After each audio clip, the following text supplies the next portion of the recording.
Is greed good? That's the featured debate we have for you today on Kitco.com, and it features Charles Krauthammer, James Carville, and Doug Casey. They'll be battling it out on this topic right now.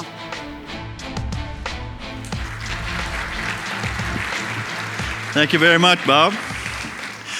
I'm going to be opening this panel for about 2 or 3 minutes as our three panelists make their way up to the table here. We have Doug Casey representing the libertarian or anarchist perspective. That's the token that we're making to the political debate system, which shuts out all third-party voices. We open up to a third choice here with Doug Casey. Also, James Carville representing the Obama crowd. Everyone voting for Obama, cheer at this point.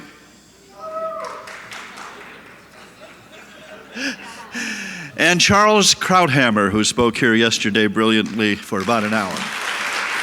So come on out, folks. I want to begin by connecting with where we were last year at this time. I've been MC of these political debates for about 6 to 8 years. I kind of lost count, but we've had some wonderful debates, including on the left and right, Susan Estrich versus Ann Coulter. That one was fun.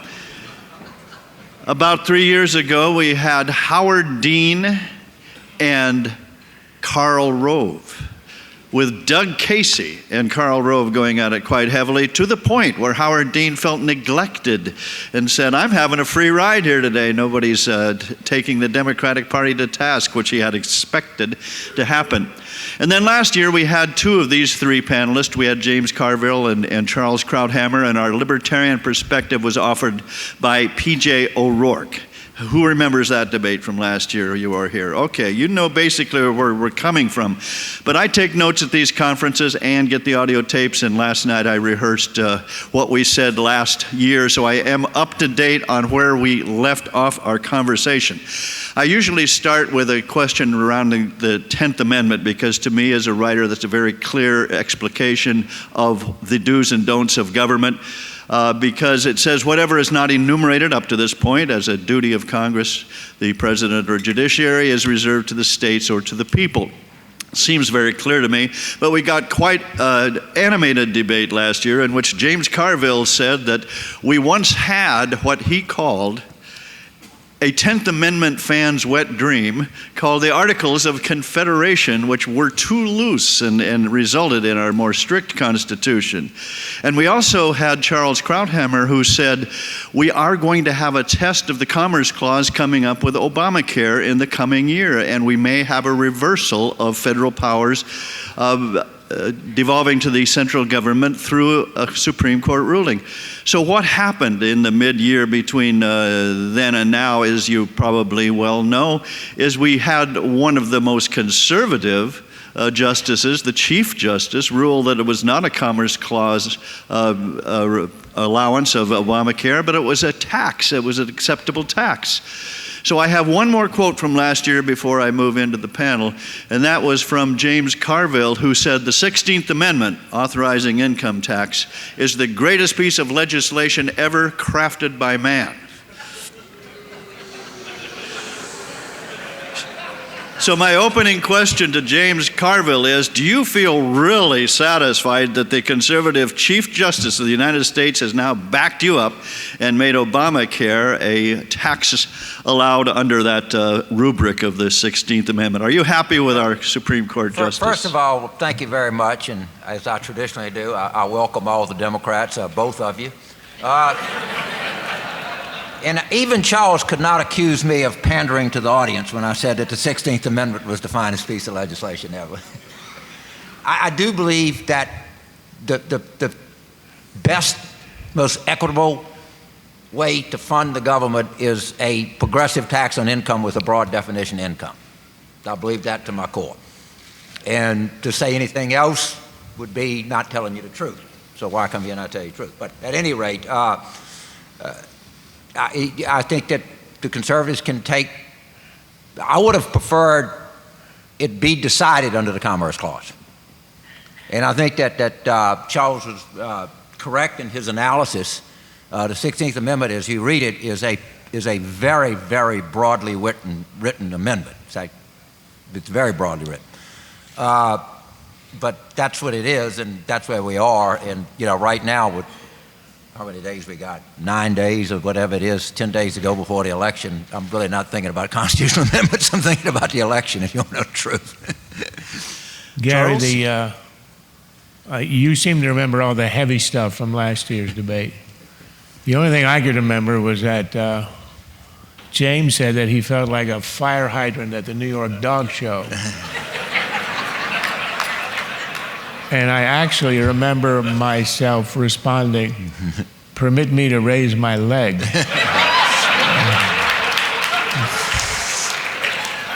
It's the kind of thing you can't say on television, and that's why you come and do stuff like this, because it's the kind of line you dream of.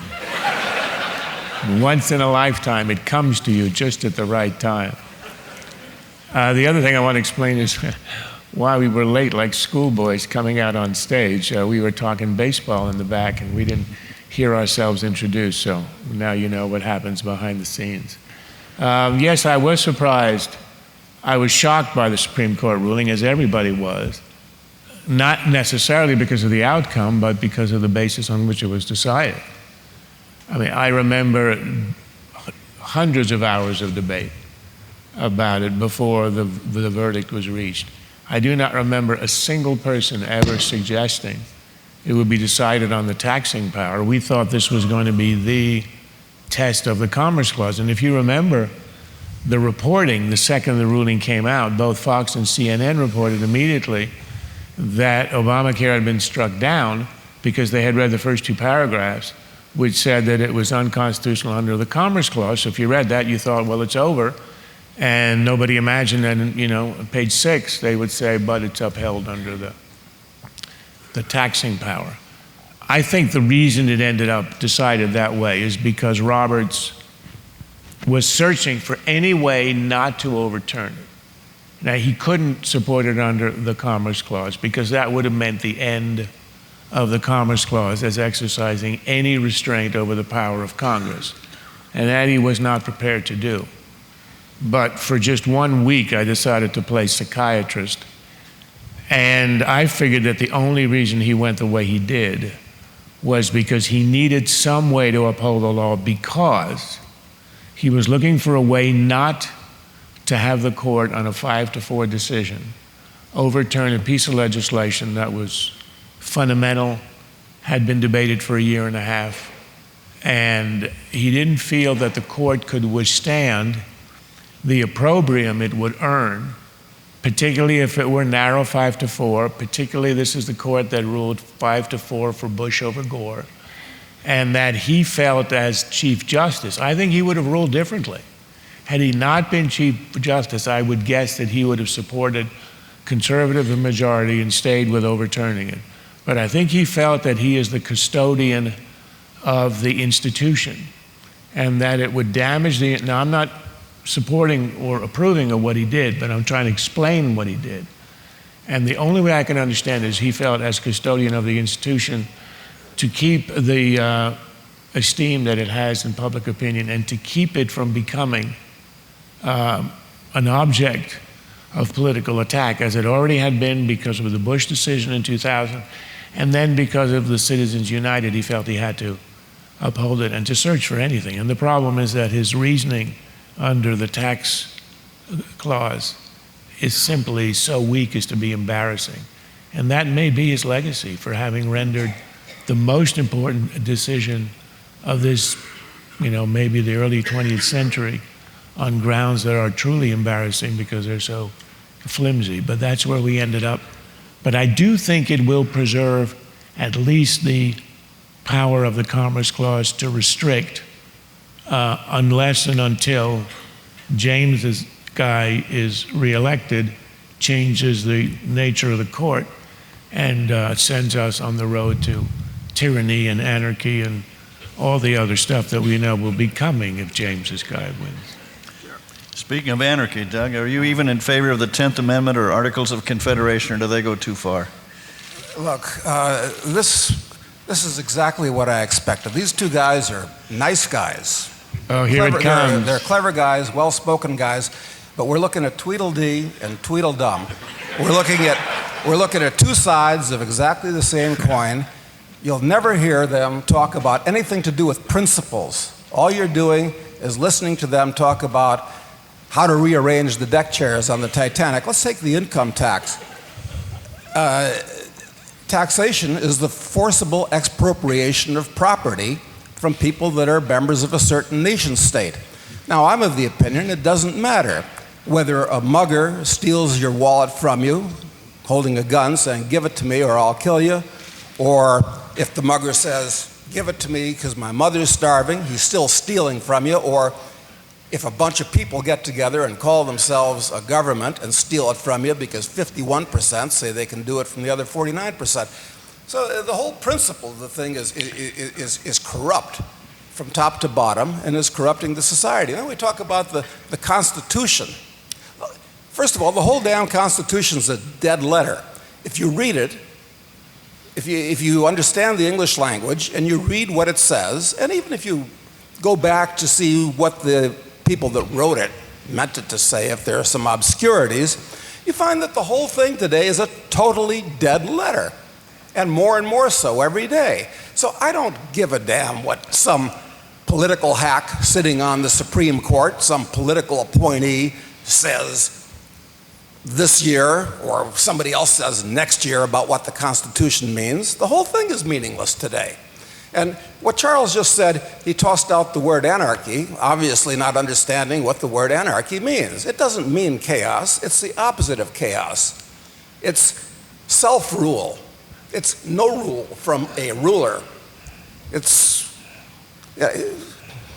So we've got a lot to talk about, but I don't want to talk about details. I'd like to talk about principles, which are never talked about in politics. Can I read the 16th Amendment? The Congress shall have the power to lay and collect taxes on incomes from whatever source derived without apportionment among the several states and without regard to any census or enumeration.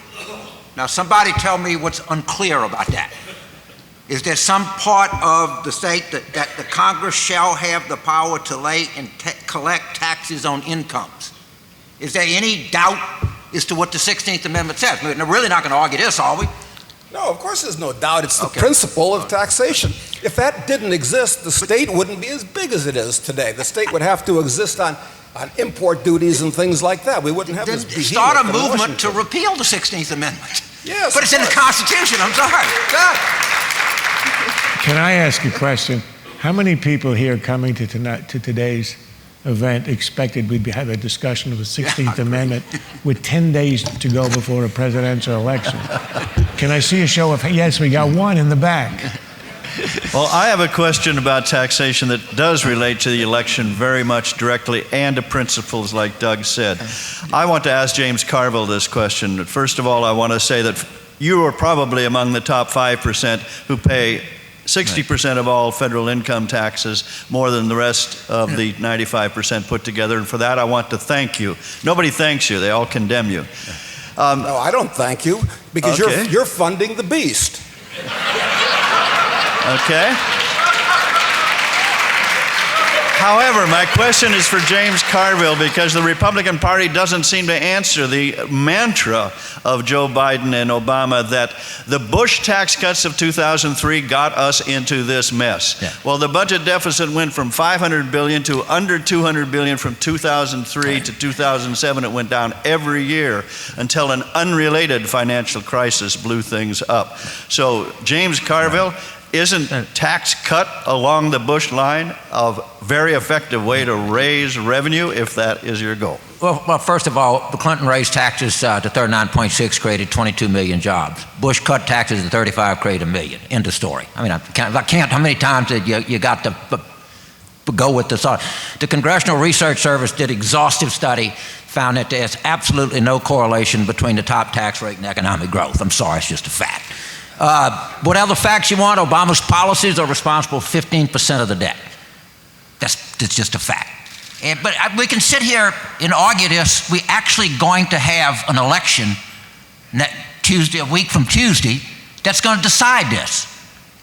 And if the Republicans win that election, the consequences are going to be enormous for all of you Republicans. There's not going to be a tax increase. Who knows? It may even be a tax cut. The appointees to the Supreme Court, they're going to be conservative. They're going to do all of the things that you want to be done. That's the consequence of an election. If Obama wins, then it's going to be different. And that's the way it should be, because we're going to have an election. And it's not going to, and it really, we can sit here and we can argue this or we can argue that, but we're 10 days going to post, and people are going to weigh in.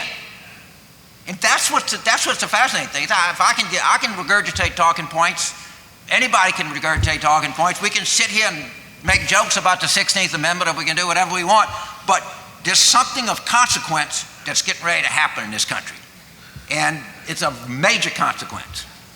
Well, that's sort of undeniable. It's an election, and it'll determine everything you said. But there is a central argument that Obama is making that I find curious, which is, as you mentioned, Gary, you said the mantra that Bush policies, the tax cuts that got us into this mess. There is zero correlation between the tax cuts and the collapse of Lehman Brothers. Zero correlation between the tax cuts and the implosion of the housing market. Zero correlation between the tax cuts and the collapse of the financial markets here and abroad. So it sounds good. I mean, it's a bit like saying that, well, the Washington earthquake happened on Obama's watch, so he's somehow responsible. It's not the policies. I mean, it's very curious. Obama is running on the following platform. He's saying the contest is not between me and Romney. The contest is between the Bush years and the Clinton years. Well, I could say if I were James, well, I know Bill Clinton. Bill Clinton's a friend of mine, and Barack Obama is no Bill Clinton, and James knows this. He's a Democrat. Bill Clinton was by instinct, by history, by inclination, and by philosophical belief, a centrist Democrat. He was part of the DLC, which was a centrist think tank. He's the man who signed and passed welfare reform. He's the man who said in his 1995 State of the Union address, perhaps James contributed to the writing of that address, that the era of big government is over. He was the way that Tony Blair was the man who institutionalized Thatcherism. Clinton, in a way, institutionalized Reaganism. He didn't repeal Reaganism in any way, but he continued, he rationalized it, and he had a fairly successful administration as a result. That's not Obama. Obama is the man who, by regulation, tries to repeal the work requirement in welfare reform. And all the arguments that you see of the so-called fact checkers that it isn't true are completely misguided. It is the gutting of the work requirement in welfare, done unilaterally like everything else Obama does. The DREAM Act and the killing of coal, all done by executive order. So he's nowhere near that. And it's so interesting the way he tries to run on it on the coattails of a man who was in government 2 decades ago. And then you've got the other part of the argument that Romney is a recreation of the Bush policies and of the policies that got us into this mess. Again, there's no correlation between the mess, which is what caused the financial collapse and the subsequent recession, and the Bush policies. If anything, and they say, well, it was that and deregulation. Well, the deregulation that was most instrumental in creating the financial collapse was the abolition of Glass-Steagall, which occurred, I will remind you, under the Clinton administration, signed by President Clinton. And if anything, it was the pushback by the Democrats in 2005 when Republicans in the Senate were desperately trying to put some controls over Fannie and Freddie, which were headed over a cliff, and they were stopped by the Democrats in Congress. So if that's going to be the argument, it surely was on the other side. Well, what we have now is a competition between two men who are not the recreations of the past. Obama is not a centrist Democrat, he's a left-wing Democrat, and that's why it's such an important, interesting, and critical election. James and I agree a lot is going to be decided a week from Tuesday, and it will decide fundamentally the direction of the country. It's not a trivial election.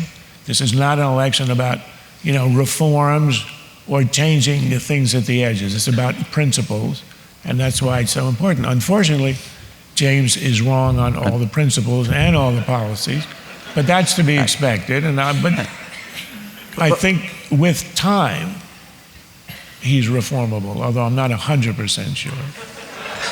Well, Charles, like you, I know Bill Clinton. I probably know him a little bit better than you, and he's ready for Obama. He really is. Yeah, but that's not. I also want to bring Doug in here because assuming that a good deal of people in this audience believe you and they want the principle of less or even close to zero government, where do you go in the world to get away from a gang of thugs that is running something if not America? Let me speak to this. Okay, Tweedledum and Tweedledee are arguing again about whose fault it is for what's going on. Let me give you a genuine fact, okay? I'm not going to give you a bullshit fact. I'm going to give you a genuine fact. And this fact is that every dollar that is sucked from productive society going into the maw of the state is a dollar that can't be used to create more wealth. It's used to fund welfare programs and warfare programs. And that's basically all where it goes, okay? And we shouldn't be talking about just what happens here in the United States, going into what you started to say, Gary, because relative to the rest of the world, this country has been going downhill for decades right now because of all these tax and regulation and inflation policies here.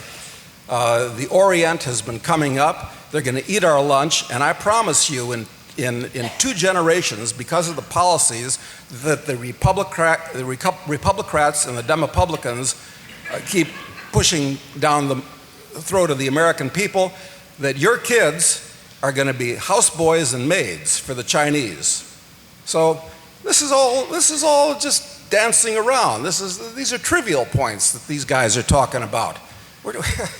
Don't you think Tea Party people want a lot less government and they affected the 2010 election in the right direction anyway? Are you talking to me? Yeah. No. Sound like Clint Eastwood. You talking to me? No. The Tea Party people don't have any principles, any central guiding principles that they're working on. They simply want to have less taxes and less governments. Of course, if somebody was poisoning me, I'd want less arsenic. I'd want less strychnine in my tea. But that's not going to solve the problem. No. I must say that someone who makes a prediction about what's going to happen in 2 generations isn't exactly going out on a limb, since nobody here will be alive to judge you. I'm just taking a trend and projecting. I'm going to try doing that on television. In 75 years, Brett, following is going to happen. I'm not sure that James and I should take this on. I think the bait is being swung in front of us. I haven't debated anarchism since high school, so I'm sort of out of practice. And even if theoretically it had some attraction, how do you have your first convention?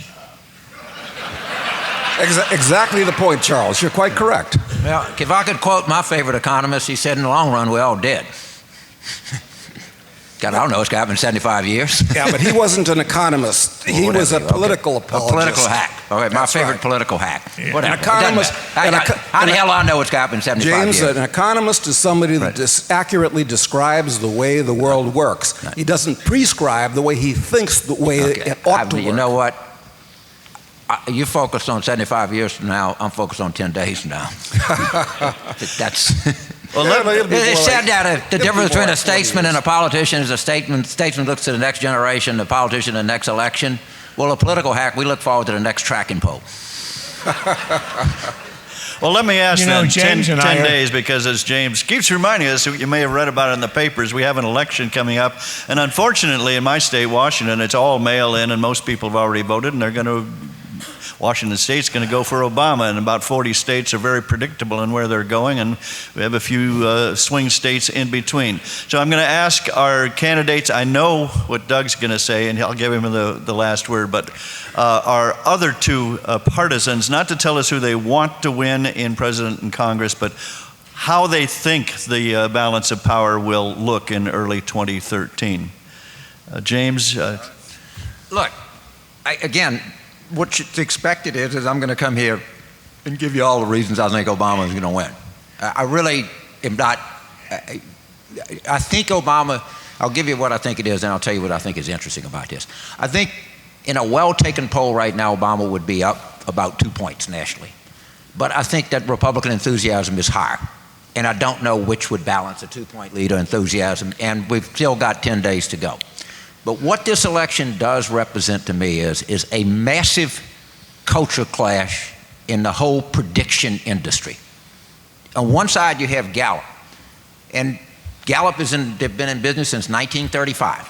They're honest, transparent people. If you look at Gallup, you say Romney can't lose. All right, on the other side, you have the quants, the most personified by this guy Nate Silver, who's not even 35 years old. And you have a prediction market that actually works like any other market. They basically say that Romney can't win. And so this is if you take economic models, if you take traditional polling, it looks like Romney. If you take the quants and you take the prediction market, it looks like Obama. The consequences within this, when this is over, are going to be enormous, because there's really a kind of a clear kind of distinction here. And I mean, if we could get into the weeds as deep as you wanted to, but I'm going to try to avoid doing that. There's also a cultural difference. The coalition of the two parties could not be any more different. If you're a self-described Republican, there's a 92% chance you're white. If you're a self-described Democrat, there's a 57% chance you're white. Their turnout operations are totally different culturally and technological. That's a fact. And what the Obama people are doing is something that is, dare I say, radical in terms of what they're doing. It's certainly different. It's not been tried before. What the Romney people are doing is traditional way to get out the vote. We will know, and it's going to be a pristine way to judge the effectiveness, because they're only doing this in the target states. So we'll be able to look at turnout in the target states, we'll be able to look at voter results in the target states, compare them to the non-target states, and make some evaluations as to how good this works. If it doesn't work, they will have wasted $300 million. If it does, they're going to have a database that's going to be so valuable to future Democrats that they'll make a fortune off of it. I don't know this, and I'm not here to tell you that Gallup is right or wrong. I'm not here to tell you that the quants are right or wrong. I'm just here to tell you that what's fascinating to me is that there's a difference in the prediction industry of this election.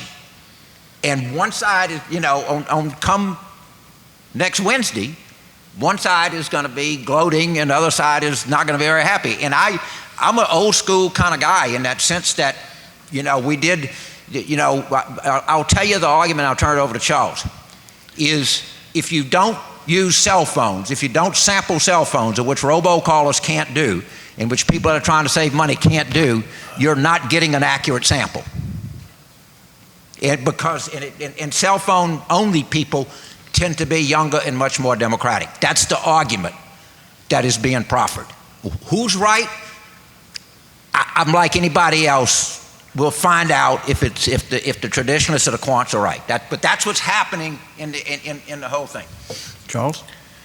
I'm having the strange and disturbing experience of agreeing with James to a degree that is extremely uncomfortable. I haven't had a single urge to raise my leg in about 20 minutes. And I agree with his analysis. I mean, he is one of the wizards of this sort of electoral process, and we know that he wasn't only a theoretician, he got it done in 92 and 96, so he knows it, and I think he's exactly right. I think the reason why you can't predict, to put it very simply, less specifically than James, is that on the one side you have this enthusiasm gap, which is real, we all know it. I don't see a lot of people who are terribly eager to go and to re-elect Obama. There are some, the partisans, but generally speaking, you see it among conservatives who just can't live another day with a guy in office. That's a real deal, and you see it in all the numbers. So that's on one side. So whatever the numbers are showing today, those, when you poll, you're not really polling intensity. You're simply, everybody has one vote in the poll, but it doesn't tell you who'll show up. So you expect there'll be more of those, and yet the polls, particularly in the swing states now, have Obama up a couple of points, so we don't know. And It could be dependent on events between now and Election Day, which could be decisive. If we hadn't had the DUI story of George Bush, W. Bush in 2000, the weekend before, it's quite likely that we wouldn't have had the Florida recount. And history would have been changed. There would have been a different sense of legitimacy about the presidency. There wouldn't be the lingering resentment about a stolen election. You wouldn't have the sense of have to have that election thrown to the Supreme Court. It might have affected how it might have ruled on Obamacare. It had a lot of repercussions. But I see it slightly differently. I think James is right that the methods of polling are now sort of at stake, and that'll be decided in some way. But to me, what's really important is the direction of the country. And I really do think Obama is a man with a vision. I talked about this yesterday. He's a social democrat. He really does see Europe as a more just, equitable society, and that's the direction he wants to push the United States. And when, you ask Democrats in the 2 years when they pushed so hard on Obamacare, why are they doing this? They had a lot of reasons, but one of the most overriding reasons was we are the only industrial democracy that doesn't have national health care, so we need to do it to join the club of the more just and advanced societies. They saw that as sort of the last box that you have to check to be a legitimate social democratic state. That's who he is. I give him credit for that, and I also give him credit for being honest about it. He doesn't use the word, but that's who he is. He doesn't hide it. And that's what's at stake, because I do think there's a tipping point. At some point when you increase dependency, when food stamps go through the roof, when the number of people on disability just explodes in a way that is not correlated to real injuries or real disabilities, when you get a sense of entitlement where the graduate of an elite law school, Georgetown Law School, starting salary in the private sector, $160,000 a year, demands as a kind of human right or new civil right that the average American whose median household income is $50,000 a year should pay for her contraceptives, then you're entering a level of entitlement that we really haven't seen, a level of entitlement that defines how Europe lives, a level of entitlement that has already sent Europe over the cliff. And we're standing at the cliff, and we don't know, but there'll be a point at which once the entitlements have reached a level, you've changed the nature of the citizenry, of the expectations, and of the social contract. At that point, it becomes irreversible. Irreversible in the sense that the only way that the Greek electorate can respond to what's happened is to riot in the street and to burn things, because they don't have a politics to deal with the pre-entitlement state that none of them remember and existed so long ago that it's now in the distant past. So they expect that the entitlement state ought to stay in place, ought to be self-sustaining and eternal. And when it isn't, they simply go out and existentially protest, but there's no program. We're far from that, but I think the election in 10 days will decide. It'll be a very important historical inflection point as to whether we head that way or not. And that, to me, is what's at stake. Doug, before we go on in that discussion, why wouldn't you vote for a Gary Johnson, a decent person who agrees with 95% of what you agree with, and just send a message that, there is a third choice in the election? Yes, if I voted, and I recently wrote an article giving 5 reasons why you should not vote, and I believe that you should not vote. I would vote for Gary Johnson on the Libertarian ticket. He's a decent human being, and it would be a good protest vote. So that's okay. That's acceptable if you want to do that. But I agree with what both of my esteemed colleagues just said, although they were talking a little bit on different subjects. But I also kind of agree in my heart with Mark Twain when he said, if it really mattered who won the election, they wouldn't let you vote to start with. And I kind of agree when you think back to Chicago in 1960 or Florida in 2000. I kind of agree with Stalin, too, when he said, it's not who votes that counts, it's who counts the votes. That's a genuine quote. So, look, it does matter who wins this time. It always matters in many ways. I mean, I agree with what Charles just said and what James said too. But I think I think the more important point is that these guys don't differ on any important things that are going on out there today. Is the war on terror going to be shut down if either one of these guys win? No, it's not.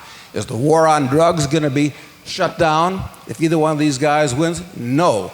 I mean, they've got 2.2 million or something like that people in prisons today, and millions more in the system, out of prisons, on parole, all this type of thing.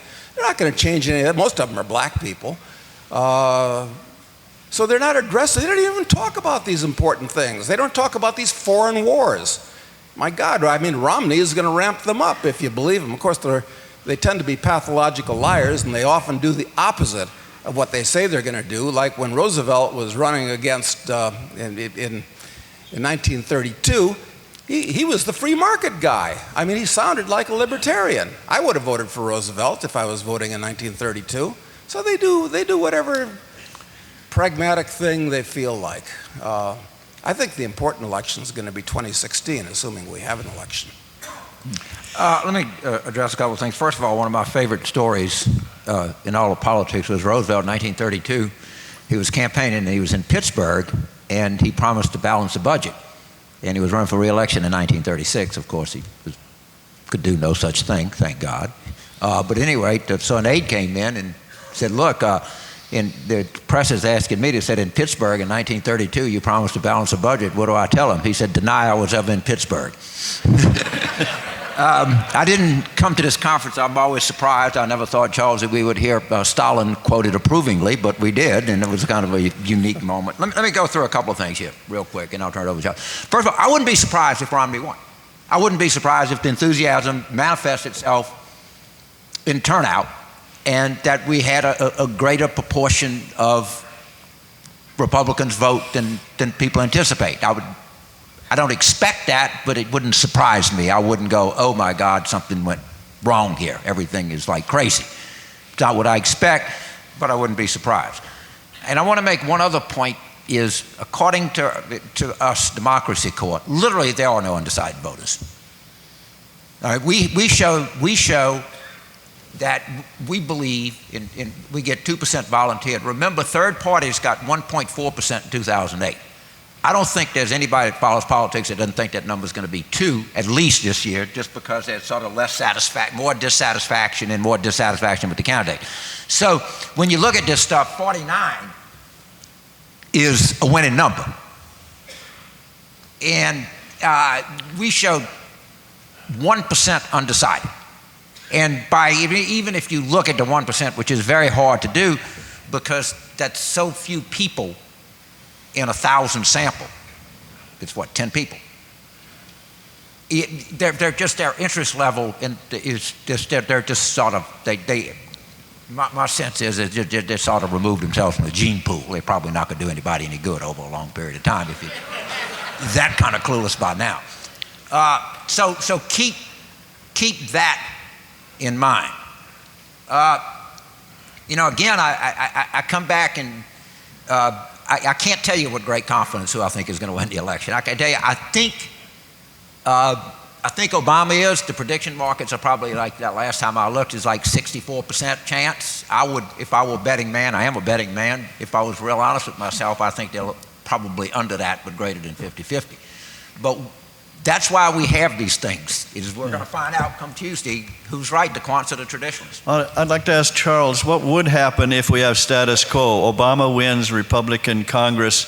Reagan and Tip O'Neill work together, Clinton and Gingrich, and they work together. We have a president that's telling us the Republicans aren't listening at all. Do we have 4 more years of gridlock if we have a status quo election? Yeah, and that would be a good outcome. I think the Republicans in the House would not allow anything of significance to pass, meaning anything other than caretaker things to get us through the next year, next budget. Maybe, some tiny a tax on the debt at the edges, but of no real importance. Obamacare gets institutionalized, which will in time and in turn change the country. Obama will then try to do the things he's tried to do through legislation by regulation. He passed the DREAM Act, which he couldn't get through Congress by regulation. I mean, he imposed it. That's fairly lawless. He did the same with gutting welfare reform. And I think he'll try to do that. They'll continue through the EPA to kill the greatest sort of bonanza the country's ever stumbled upon, which is the new techniques for extracting oil and gas, which are making North America the Saudi Arabia, the Middle East of this century, and he'll do everything he can to restrain it. Ultimately, he'll be out of office, and the explosion will continue, and we will benefit and achieve tremendous geopolitical and economic benefits as a result. But it'll all be delayed. So I think we're in for a period, it would be a period of remarkable stagnation, politically so. And the debt and the deficit and entitlement problems, which are killing us, will not be attacked in any significant way. I don't think Obama has any interest in doing that. He's had 4 years to do tax reform, entitlement reform, and he hasn't touched it. And when the Republicans actually came up with a plan to do something about them, he demagogued it. I mean, that speech he gave, I think it was Georgetown or AU, after Ryan had released his plan, which was touted as the Obama alternative. That was a diatribe, sort of an insulting one, with Ryan sitting in the front seat. So I think we will have that if Obama wins. If I could just, since my colleagues here were giving us such entertaining quotes and stories. In 1980, Reagan was preparing for his debates, and they were trying to go through all the rather odd things that Reagan had said that might be used against him in a debate. For example, if you remember, some of you were old enough, when the Symbionese Liberation Army kidnapped Patty Hearst and held her hostage, and it was all a great theatrical scene. They demanded, one of their demands was for the government to distribute free food to poor people in San Francisco, to which Ronald Reagan actually publicly said, well, this would be a good time for a botulism epidemic. So this was raised at the table. What should the governor do about that? And one bright young person at the table said, say it was taken out of context. Wow. Think about that. It's really hard to contextualize a botulism epidemic. Now that's related to nothing, but since these guys had such good stories, I couldn't leave without leaving you with that. Doug, can I make one point here? Yeah. This is something that the most likely thing that happens in an election is one side closes better than the other. I think it's more likely that somebody wins this thing by a couple of points than it's kind of 50-50-ish. I'm not saying it couldn't be 50-50, but generally it kind of breaks at the end one way. And if it does, then you're going to see it reflected in the Senate, and to some extent you're going to see it reflected in the House. Again, I go back to my point that I'm trying to be as honest with you as I can. I think the chances that I could convince anybody here to change their vote are precisely and exactly zero. So I'm not going to try. But what I can do is, as you watch this, the last minute, and it's probably going to be not reflected in people changing their votes, but who stays home and who goes out. And this is one question I'd like to throw to the constitutionalists up here, is that the Constitution prescribes that the election shall be held on the first Tuesday after the first Monday in November. Why is it constitutional that we'll have something like a third of the people that will have voted before the constitutionally mandated I'm with you. date? I think it's scandalous. I think it should not have been introduced. I think it's lazy. It opens you to fraud. It changes the whole nature of the contest, and it does something else. There's a kind of a civil sacrament in going to the voting booth on the day of the election. It is, America has this very strange civil religion, which is extremely ecumenical. It's not in competition with other religions. It has its sacred days, the 4th of July, Thanksgiving, Memorial Day, all these other things, and we all sort of absorb that. It's actually one of the reasons why the Supreme Court has allowed the use of language that it might, like God on the coinage, it would otherwise disqualify on the grounds of the separation of church and state. And this, I think, is the most important date in the calendar of the civil religion. I remember when my grandmother took me to, as she voted for, I hate to say it, for Adlai Stevenson. It's the first memory I have of politics, just the booth and the curtain, and there was something mysterious, almost religious about it. And this is just completely overturned. The idea of online voting, which is going to be next, or the mail-in ballot, which is so corruptible, and there's so much opportunity for exerting influence or fraud. And there's simply the experience of going out on one day and being in America and doing the single most important thing that a citizen can do, which is to vote. Now, I know that our colleague here has a bit of problem with that, and I think you may be the author of the bumper sticker, "Don't vote, it only encourages them." Right. But I think people ought to vote. I think it's a good idea. Let's hear from our friend Mr. Casey on why you shouldn't vote. Well, when I was on the Donahue show, James, in 1980, I had an hour all to myself. And I got as far, after I told the people that they shouldn't send their kids to college, which kind of rankled them, I got as far as 4 out of the 5 reasons you should vote, but they would have lynched me if I'd given the 5th one. Well, why don't you give it to us and see if we lynch you? I'll tell you what it is. Your vote doesn't count. Your vote counts about as much as another grain of sand on the beach does. And I I don't believe in democracy as a political system. Yes, I know what Churchill said and all that type of thing, but it's essentially mob rule where people go out in a mass. It becomes the lowest common denominator, and it's an opportunity for them to dramatize their basest psychological aberrations by putting themselves into arbitrary groups. And you got to remember that since it brings out the worst in people, I mean, Hitler was popularly elected. It's true, it was just a plurality because they had a number of political parties in Germany, but he was the big winner, 35% among the various political parties. So this is what voting does to people. Look, the problem was not that Hitler won the election, it's that Hitler thereafter abolished election. Right. Yes. First of all, let me defend as somebody who's gotten paid to work in 22 different countries from just the raw capitalism. I like democracy. It hires people like me.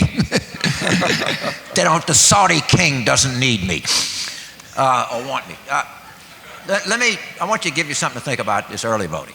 And this is something to really think about. I'm just sort of take in a sort of strategy here. If anybody in this room early votes, it really doesn't matter because you would have voted on election day anyway. So a lot of people that go out are high probability habitual voters. They don't do you much good voting early. What you're trying to do, and again, this is something that the Obama people like technologically really focus on. You're trying to get non-habitual high probability voters. So if you're getting someone that has a high propensity to vote Democratic but a low probability to vote, that's where one fish in the boat is worth a lot more than one on the hook. If you get somebody that's going to vote anyway. So when you do, from a strategic standpoint, and the better you are at this, the better you're going to be. You throw out everybody that doesn't live in a swing state. You throw out everybody who's voted in the last 10 elections in a row that lives in a swing state because you know that they're going to vote in this election, Republican or Democrat. You can predict this. This is not the hardest thing in the world to do. The trick is who can get these non-habitual voters out early, because that really counts a lot. And that's what you want to be sort of looking for here from the standpoint. Now, the Republicans have traditionally, until last year, but particularly this cycle, they've always had very aggressive. They would mail absentee ballots to every Republican they had. They were very, very aggressive about this kind of thing.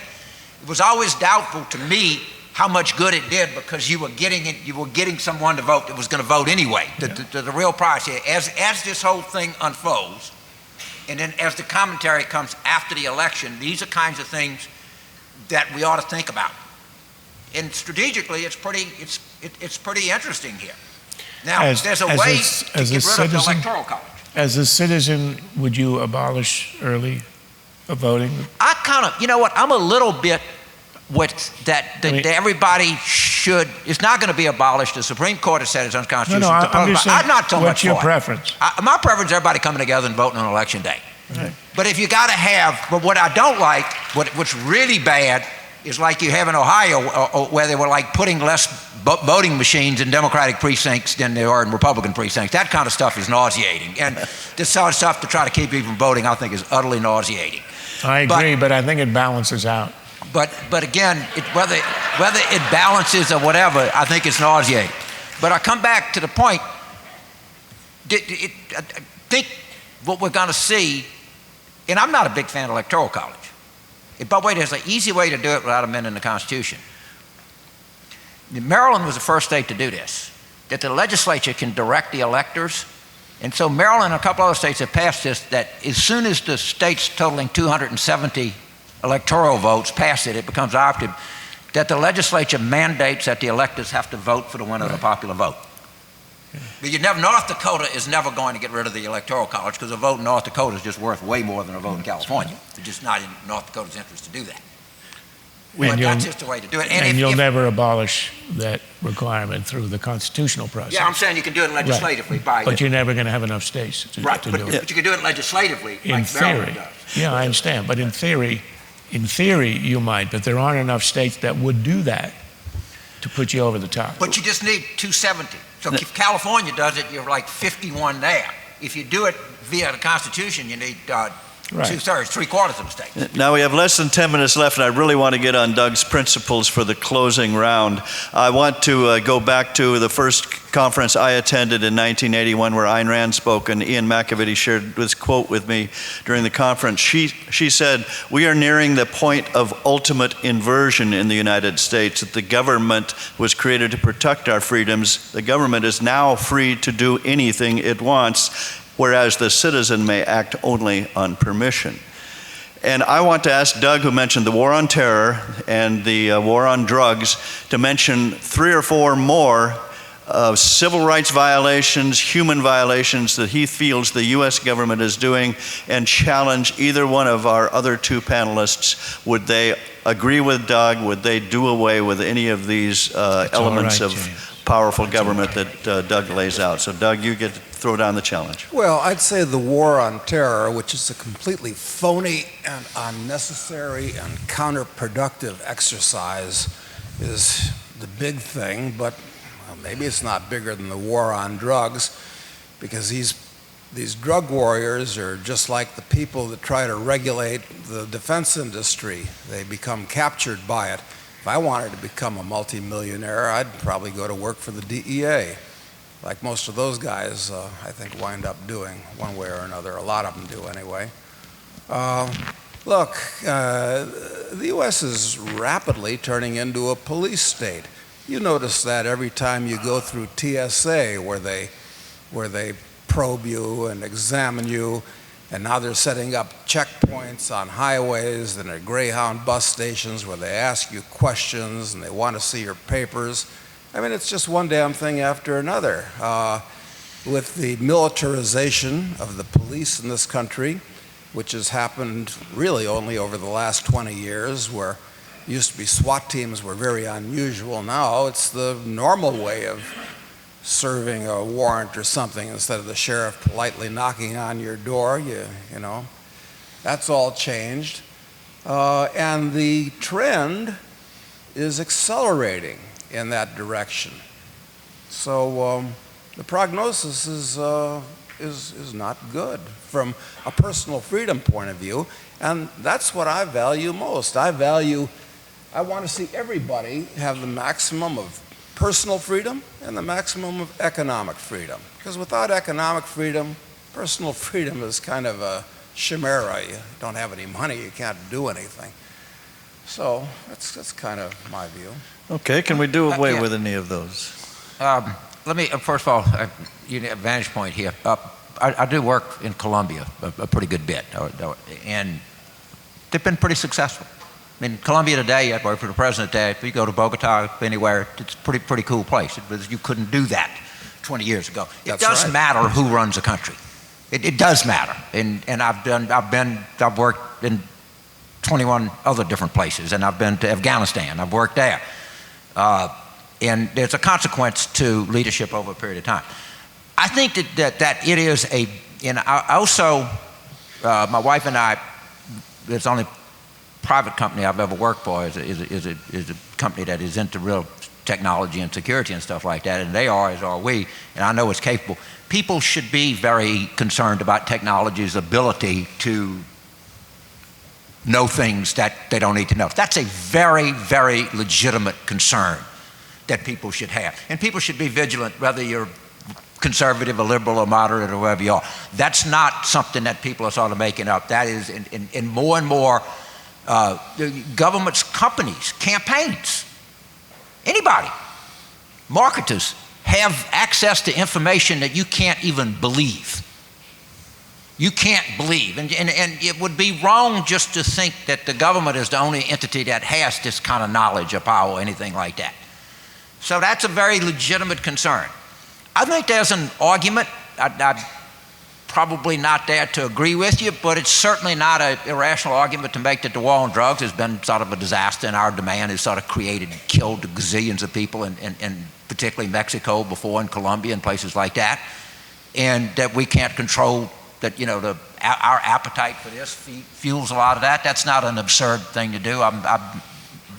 You don't have me convinced on it, but you have me convinced that you have an argument. Terrorism, I'm much less convinced of the argument. Yeah, it is a little bit of a pain in the ass to fly, but it's a pain in the ass when they fly an airplane into a building too. And I mean, at some point, it's unfortunate that these people exist, but they exist.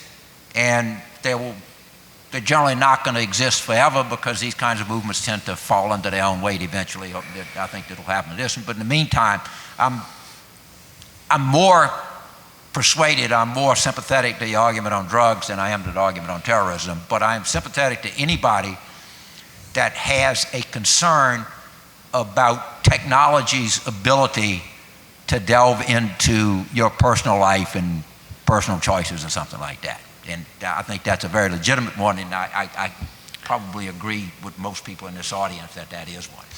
Charles? I think the next time that James and I are on a panel, we have to agree in advance never to be as congenial again. Because I think some of you may want your money back. This was, I didn't mean that literally. You wanted, like the second debate that we saw, a little bit of dancing around, a little bit of, but on both counts, I agree. I am quite worried about the advent of technology, what it does to privacy. When the idea of domestic drones came up on our show the other day, about a few months ago, my reaction was that the first person who shoots a drone down on domestic surveillance will be a national hero. There'll be songs written about him. Not that I'm encouraging anybody to actually shoot one down, but that was just an observation. And on the war on terror, look, this is a silly argument. We didn't wake up one morning and decide we're going to have a war on terror. We woke up one morning and the war on terror came to us, September 11th. And when somebody goes out there and kills 3,000 Americans in one day, you don't sit and do nothing. You fight them and you defeat them. And we haven't by any means won the war on terror. We did defeat Al-Qaeda Central to some extent. We've degraded it. We've decimated it. We killed its leader, but clearly the offshoots and the imitators and the emulators are now on the loose in North Africa. They just killed our ambassador, the first killing of a U.S. ambassador in 30 years. They're on the loose in Yemen and Somalia. They're on the loose in many places. And that war will continue through our lifetime. There's no question about that. I do think, there's huge exaggeration over, the use of the word police state in the context of the United States is just silly. American politics are interesting, even in relation to Europe. Our arguments are within the 40-yard lines. Europe actually goes goal line to goal line. They have real communist. parties. They have real fascist, neo-Nazi parties. We don't. Our politics has always been extremely centrist, in part because, unlike the Europeans who have a fractured system with multiple parties, each of whom can occupy ideological space way out on the fringes, here we have two essentially centrist parties whose role is to absorb the extremes and to reconcile them with the mainstream, so you get center left and center right, which is essentially what we have. By European standards, all of our arguments are relatively small because theirs are over real socialism and real right-wing, you might call it anarchism to some extent, or authoritarianism. I think what Obama did is he slightly stretched the boundaries. What's different from Obama is he didn't want to go to the 40-yard line, he wanted to go to the 30-yard line with Obamacare, with a stimulus, with cap and trade and other things. But again, it's headed towards the European experiment. But to talk about this in exaggerated terms as the abolition of our liberties, it means that we have the bureaucracies that stifle the kind of energy and enterprise that you folks and the folks that you invest in are trying to bring to the country.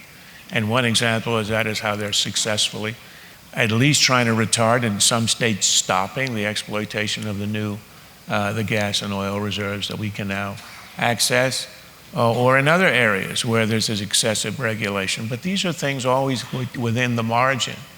And I think in principle, there's a difference between left and right, Democratic and Republican, where the ideal is. But in practice, we often hover around the middle, and that's, I think, the blessing of our system. That's the reason why we've had one republic. The French have had 5, because our politics are centrist, and we maintain this incredible stability and legitimacy that has eluded a lot of other countries. So I think this is an extremely important election. I think if we head in one direction, that will change us in a way that we will regret, and could in time, perhaps only a few years, be irreversible in a direction that I don't think we're going to want, and which will change the uniqueness of the American experiment. But nonetheless, we're not headed to a police state. We aren't headed to the abolition of our liberties. If anything, I think the way that we preserved our liberties is one of the great examples of that in human history, a quarter of a millennium, and that we still argue over the text of the Constitution and interpret it in ways that revere the sacredness of the text but allow for interpretation is another miracle. I mean, the miracle of America is that people actually believe in our constitutional system, and in a way that is unquestionable. Other countries try to write constitutions and they're pieces of paper. Here it's actually inculcated. We actually swear to defend the Constitution, not the people. It's an amazing thing when you think about it.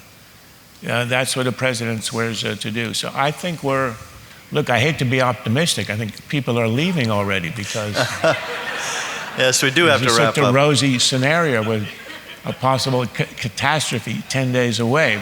So I apologize for my optimism, but I think in the end we're going to be all right. Well, Charles Krauthammer will be back in a similar panel, and Doug will have his 40-minute talk later on today. I'm not sure we changed anybody's vote or anybody's mind, but you did hear 3 points of view well expressed, and please thank our panelists. Thank you.